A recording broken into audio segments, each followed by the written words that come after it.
district. Even with all of the challenges, we've had a smooth opening. Our educators are glad to be back in person with our students. Our students are overjoyed to be back. You can hear the laughter and the excitement, and so we're so thankful for all the support that we continue to get from our state and from our county. And we look forward to continuing to pursue education this year fully in person. At this time, I would like to bring up to speak our wonderful Senator Nancy Skinner, who I am personally deeply grateful for all of the support that she has provided around free meals for all students in the state of California. So thank you for your support, and I would like you to come up and speak. Thank you, Superintendent Trammell. She's an incredible superintendent here in Oakland, OUSD. And as you saw today, here, our children are back in school and they are safe. California schools are open and safe. And why? Because of Governor Newsom's leadership. We have 10,000 schools in California. Less than 10 have had to be temporarily closed, their in-person instruction due to the COVID outbreak. Less than 10. That is remarkable. And why did we achieve it? Because of the safety protocols that this governor insisted upon. He ensured that this year's state budget provided funds to support school testing and other safety measures to ensure that we could get our classrooms back open and in-person instruction safely. Masking and educator testing and vaccines work. They work. It's why our students are back in school all over California, across the state. We're the only state right now that has exited the Centers for Disease Control's high COVID transmission category. We're the only state. We have the lowest COVID rate in the nation. And that is what partly contributes, not partly, but majorly, in addition to all the safety measures that we put into place, allows our school kids to be here and back in school. Benefiting from that in-person learning, we know how hard it has been on our children for the last 18 months. And now, look at the joy in their faces as we walked around this school. Our California voters clearly reinforced yesterday, we trust Governor Newsom. He's doing his job, and he's doing it well. His job is to keep California, its students, its residents, its businesses safe as we continue with this pandemic. And believe me, the pandemic is not over. We may be the only state in the nation that exited from the CDC's high transmission list, but the pandemic is still here. And it's Governor Newsom's leadership that has continued to have California be at the lead, and we are at the lead. So it's not always popular to make hard decisions, but good leaders make hard decisions. And that's what Governor Newsom did. And this Republican recall, that $276 million of wasted public money, $276 million wasted public dollars. It was ridiculous, and California voters weren't fooled. Yesterday's vote, they voted out that recall, and they vaccinated our governor against Republican temper tantrums. So it is my pleasure to introduce Governor Newsom. Thank you, Senator. I appreciate it. And thank you, Madam Superintendent. Thank you for allowing me back here at the district, and Senator Skinner for her incredible leadership. As you, many of you locally know, but for those of you who are not familiar, Senator Skinner is also the budget chair. And is disproportionately responsible for us announcing this year, just a number of months ago, the highest education funding in California's history, $123.9 billion, almost $124 billion budget. What's remarkable about this public education budget is it truly is transformation. We created a brand new grade, TK, for all Californians. We actually fulfilled a commitment, a promise that was promoted over the course of the last few decades, many administrations, to do after school for all California school kids. The $5 billion commitment over the next few years. Not only after school for all, but transforming the school year. We're still on an agrarian calendar, which is absurd by any objective measure. And COVID has transformed our approach to public education in terms of a sense of urgency and understanding and a willingness to look differently in terms of the challenges that we face. And that includes extending the school years through the summer and providing flexibility in districts all across this state. We also, as was noted by the superintendent, and this is really important and rather tragic, that the needs are so great, the desire so acute, that we were able to fulfill something that we've been talking about for decades in this state, and I don't know if there's another state in America that's providing universal free meals, minimum 2 every single day.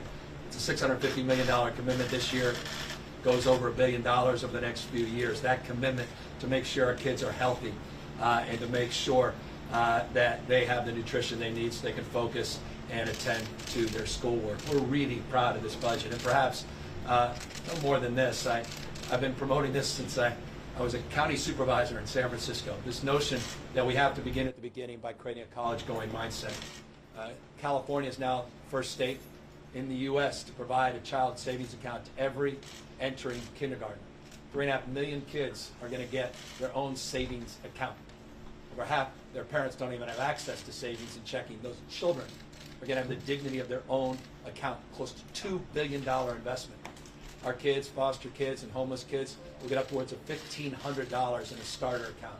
And that's not only going to create a college-going mindset at an early age, but also create the opportunity to develop some financial literacy, which is something we need to talk more about in this country, in this state as well. So we're here in that spirit, spirit of responsibility and accountability to do more for our public kids, but more important than anything else, foundationally, is keeping them healthy and keeping them safely back into school in a sustainable way. And the senator is absolutely right. California today has the lowest case rate of any state in America. California has among the lowest positivity rates, 3.5% in America. We have among the highest vaccination rates in America. Over now, 82% of all eligible adults have received at least 1 dose of the vaccine. Those things go hand in hand. But this state also has led, not just in terms of those statistics, but we led with mask wearing, the first school system in the United States, at state level, to require masking to get our kids safely back into school. We followed that up a number of weeks ago, becoming the first state in America to require that there be vaccine verifications and or testing for all our school staff, not just teachers, paraprofessionals, all the folks that really make this school system work. We're proud of that. We did those things before they were recommended by the CDC. We did those things before the Academy of Pediatrics even recommended those things. And as a consequence, and you heard it from the senator, as a consequence, only 9 schools have had to shut down since the beginning of the school year. This marks the 5th week here. We started earlier than most major school districts. Just consider New York just opened a few days ago. We've been open 5 weeks here. 2,000 schools in this country that have shut down. An infinitesimal number here in the state of California, because we've been led by science and we're focusing on keeping our kids safe. Those 2 things, I love all these folks spewing on about how important it is to get our kids back in-person instruction, and yet they are denying local districts the ability to keep them safe so they can get quality in-person instruction without shutting down by limiting those masking opportunities and requirements. We're doing exactly the opposite, and we're proving that we can sustainably keep these systems open. I'm not naive. It's one thing you learn this pandemic is you know what you know. You don't know what you don't know. So we've got to maintain our vigilance. We've got to stay on top of this. Good enough never is. But we want to keep our kids safely back in person instruction.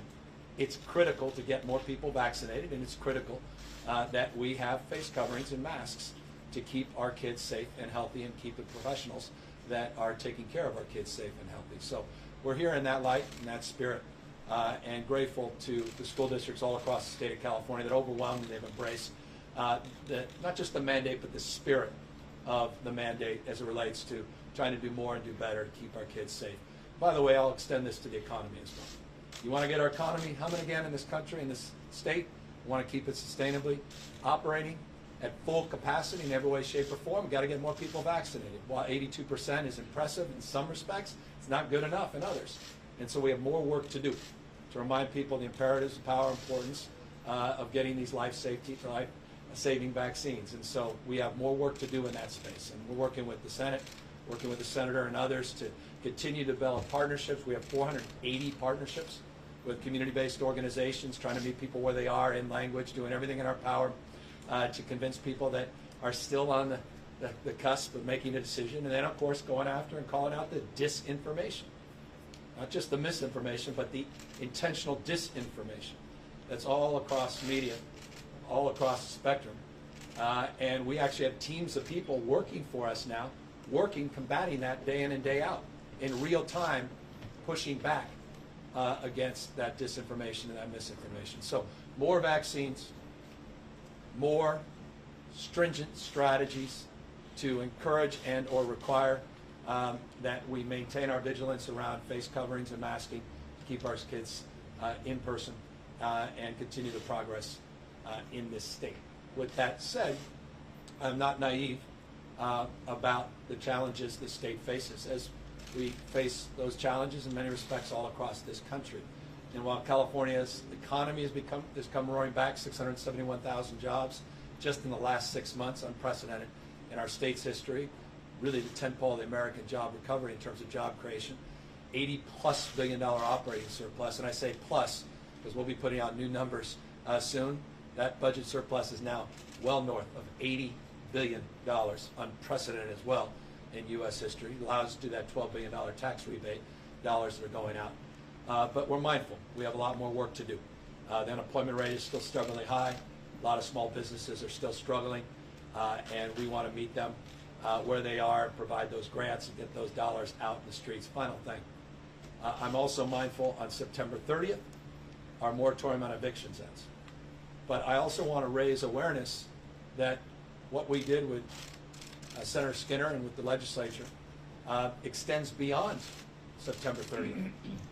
There are pre-diversion opportunities, I don't want to get technical here, that extend through March 31st of 2022. All you have to do is get your application in, and we have protections that were part of the agreement that we struck with the legislature. We're going to be talking more about that, but I want to highlight that because I know there's deep anxiety with that looming deadline in a matter of weeks. We are making progress on getting dollars out and obligating additional dollars on the rent relief, 100% of that rent back paid, and utilities as well, $7.2 billion total in that package. But I'm also very mindful of the responsibility to continue that work over the course of the next few weeks. So I wanted to highlight the progress here in schools, and I'll just close on this. I got 4 kids. I may want a 5th after spending time with all these kids. This is what lights me up. I see Phil Mateer there. He remembers every Friday when I was mayor. I used to joke with the school board in San Francisco. I've been to more schools than the school board members, because every Friday I tried to take the time to visit a school, and I did that selfishly, just for renewal and energy. And we haven't been able to do that in the last year and a half. And so this is, honestly, it's like enlivening. It's a treat. That quality of imagination these kids have, and also their insights. I asked them, what are the top 3 issues in the state of California? I'm not making this up. They said climate change, homelessness, and education funding. And then they added in, to their credit, sexism, racism, and healthcare. You don't need focus groups. You don't need public opinion polls to tell you what you need to focus on. And I want folks to know that's exactly what we're focused on in this state. And I was really, it was just a wonderful experience to have these kids tell me what I heard throughout this campaign as we defended ourselves against this recall. And we wake up the next day committed, not interested in addressing all of these pre-existing conditions and challenges that this state faces, and doing so head on with the kind of intensity that's required to meet their expectations. And I'll end by saying this, because I said it last night. If there's anything that I've learned in the last 6 to 9 months being out the campaign trail, is we gotta disabuse ourselves, I said it last night, of all this false separateness. I mean, we've had politicians that have weaponized differences. We had an administration the last 4 years that made it okay to shove again, literally and figuratively. And we've got to put those arms down for no other reason. And every one of these children deserve better from each and every one of us. None of them are partisan in their mindset. None of them are born racist. None of them are born xenophobes or nativists. In fact, one of the kids, when he was talking about leadership, I said, what's the most important component of leadership? He said kindness. And I said, what do you not like about politicians? And everyone agreed, meanness. I don't know if it gets more complicated than that. And I just think, not only experiences we all have, we see and certainly experience in the nightly news, that we have a responsibility to each other as Americans, as citizens, part of the human family condition to soften the edges a little bit. And so for me, coming out of this recall, I want to turn the page and express respect and a deep sense of responsibility, not just to those that voted no on this recall, but those that voted yes. They matter. I care. And I want them to know I'm going to do my best to have their backs as well. And this state's a special state when it can come together across its differences. There's no limits to California, and that's why, final words, there's only one state in America that attaches itself to a dream, and that's California. And that California dream is still alive and well. And I'm very, very grateful to the people of California for speaking up last night and rejecting this recall. That, happy to answer any questions. Governor, after the recall's over, what changes would you like to see in the recall process? I'm going to leave that to more objective minds. As someone that's the current incumbent governor, I think the recall process has been weaponized, not just gubernatorial process, but you're seeing it all these local recalls, school board races, city council races, boards of supervisor races, big DA race, right? I think that one's even happening here in the Bay Area, one down in LA. But you also see that across this country. And I think we all know this, everybody knows this. If you don't, it's good to let you know, maybe you've forgotten, remind you that we have the lowest thresholds for getting signatures in the nation. And I know there's a lot of pundits out there and all political stripes that have come up with recommendations, and I'll leave that to the legislature and others to process. And again, I just think it's a strange place to be as someone that might be on the receiving end yet again. If passes prologue, this is the 6th recall effort in the 2.5 years I've been governor. Might suggest that process may unfold yet again. Governor, on COVID, LA County is expecting a public health order later this week requiring proof of vaccination for every mega outdoor event, all indoor events, as well as bars. Like your reaction to that, does that speak to the level of concern still in the state over COVID in your largest county? And has the state level ever considered that kind of? Well, San Francisco, as you know, a number of Bay Area cities have moved in that direction. You've seen that in other parts of the country as well. And we believe in localism. We want to support local health decisions. I think one thing you learn when you become governor of California, when you're governing a state that's larger than 21 state populations combined, you have to have sort of a dynamic mindset in terms of local decision making based upon local conditions. I appreciate the work that Barbara's doing in LA County. I appreciate her leadership, and I also appreciate her concern. It goes to your question. We have got to, and I think these were her words, break this COVID cycle, these surges that we're experiencing. While California's seen a hospitalization decline about 11.4% this last week, and we've seen a stabilization of this disease, I'm mindful that it was around this time last year we started to see that stabilization and decline as well, yet to experience that winter surge. And so we need to prepare for that winter surge. We need to be vigilant. And of course, the best way to mitigate that and cap it is to continue our vaccine efforts. And if this encourages more people to get vaccinated, then I believe it's the right thing to do, and I continue to encourage others to follow that path. Now, the question of the state doing it, it's always been, look, we've said this from day one. I've said it ad nauseum. Got to be open to argument. Let the science, the epidemiology, the disease make those decisions on the basis of changing conditions. Right now, we're at a place where we're satisfied with where the state is today. But you know this from the state of how we've approached this pandemic. We are not timid in terms of leaning in and anticipating the changing dynamics. And so we'll continue to monitor and maintain an openness, but I appreciate the localism and I appreciate the work they're doing. Was it a good night for Dr. Fauci last night? Yes. And I was talking to the president today too about it. I think it was a good night for the country in this respect, and I'm not going to overplay it. But science was on the ballot. I was talking about what was affirmed last night, not what was just rejected. Science was on the ballot. The pandemic was on the ballot.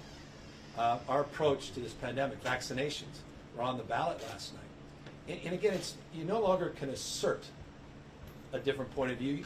It's been proven at scale in states like Florida, Texas, Mississippi. You see what happens when you are not led by science and vaccines and ending the pandemic, but you're led by ideology and politics.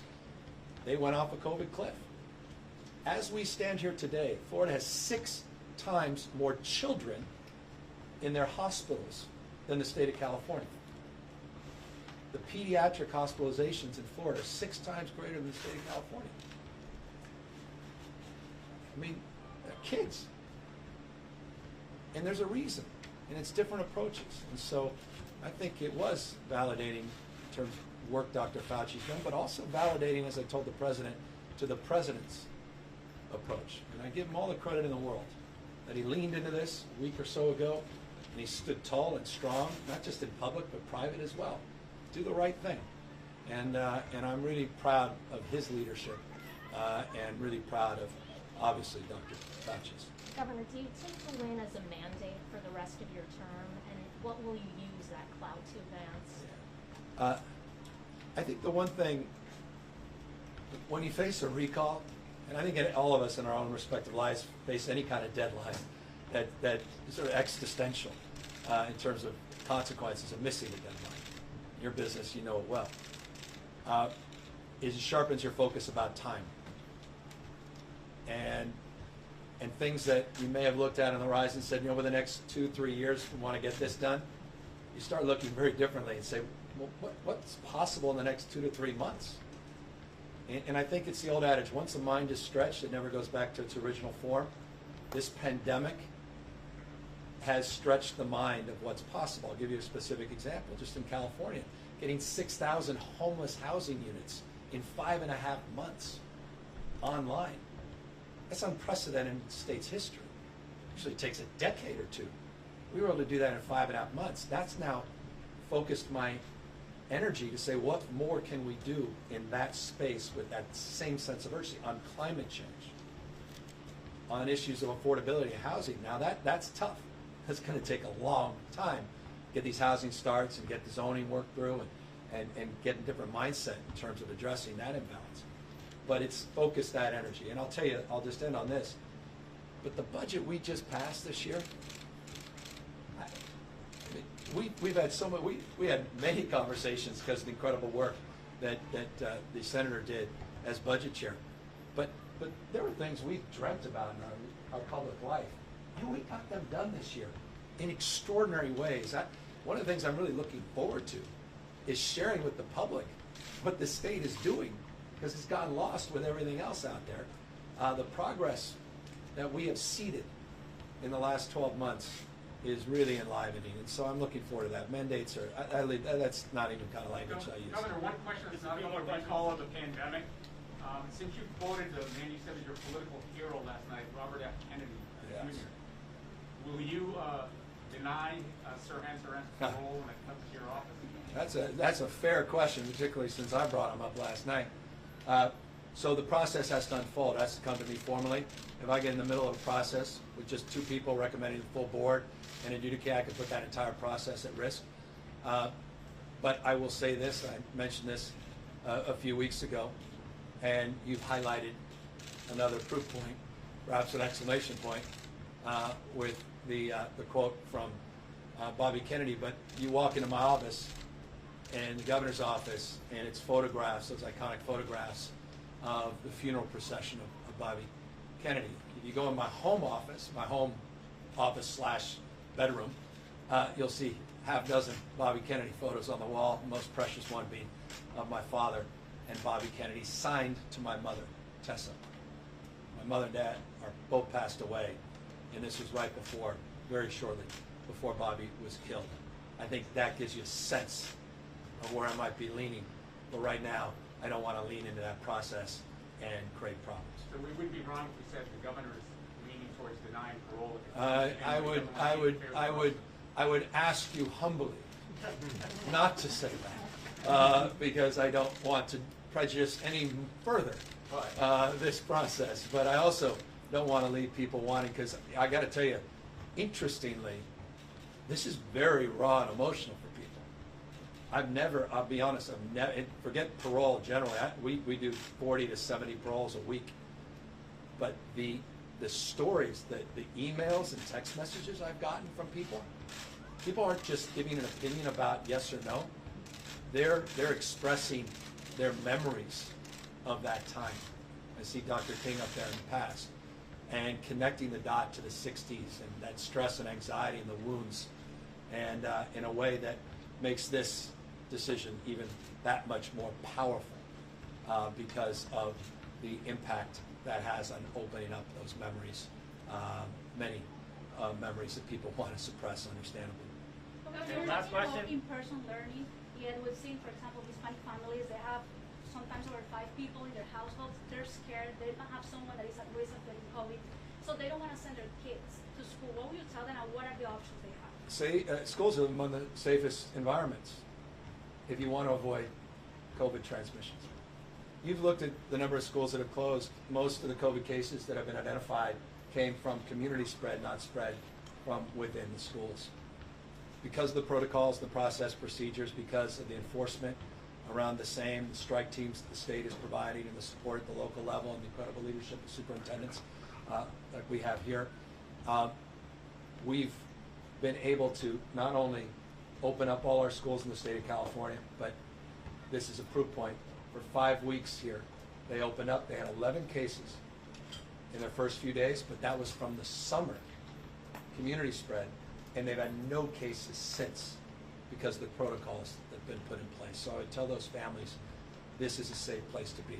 Plus, those kids can get fed, but perhaps more importantly than anything else, feed their minds, but also the social emotional components, that isolation so many of the kids are feeling, that disconnection that so many kids are feeling, and that sense of loss that's compounded because relationships have atrophied, and that sense of belonging that has been disrupted over the last year. And so I tell those families that as well.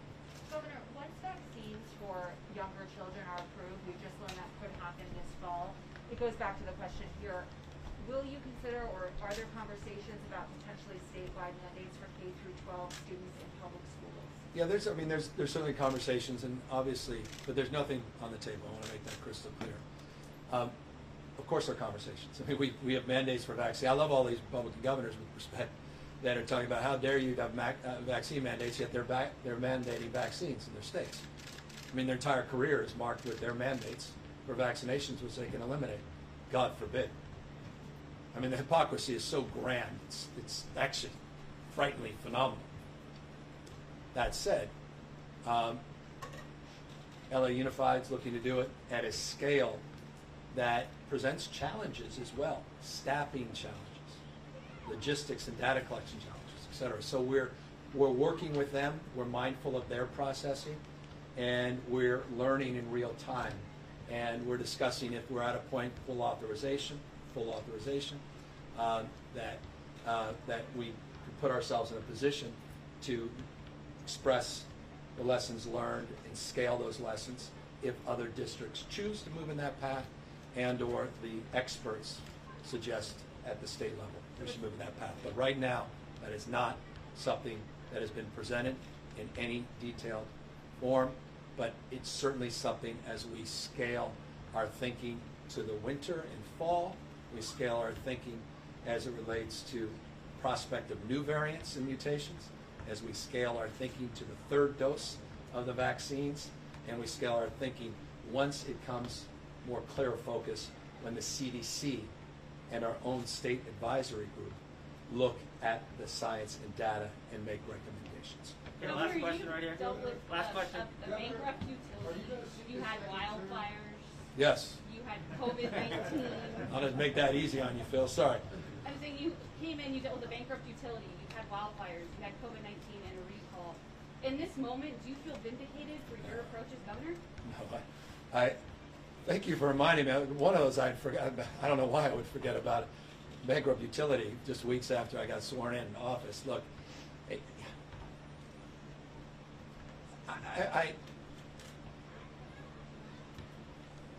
this is a gift. To represent the fifth largest economy in the world, most diverse state in the world's most diverse democracy, to have the privilege of trying to do my best every single day and learn. You know, I'm iterative. We're trying things. Things work. Things don't. You deal with a recall. It's humbling in every way, right? I mean, and yet, you know, to get through that, and as California has gotten through this pandemic at this stage, the resiliency that I see every single day in people, those families, that are getting their kids back to school as they're trying to get another job or get back to work themselves. This is a gift. It's precious. And so I don't feel any of those things. I feel enlivened. I feel more energized. And I feel a deep sense of responsibility, because people are counting on us and they need us. They need government, effective government, and they need us to have their backs, and they need us to keep them safe and healthy. And so that's the mindset that I have going in. And I'm also mindful of this. Challenges are in abundance in these positions, and we'll look forward to tomorrow and the weeks and months to come. Take care, everybody. Thanks for being here. I appreciate it.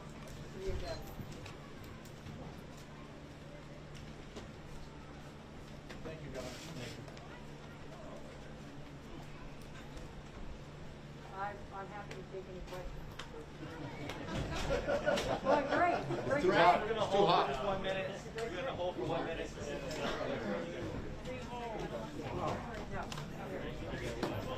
No, I was like sitting on your tribune and I was like, forward, right?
That's a 1 in 61. 1 in 61 people in the United States have died from COVID. 1 in 61 people who have gotten COVID in the United States have died, okay?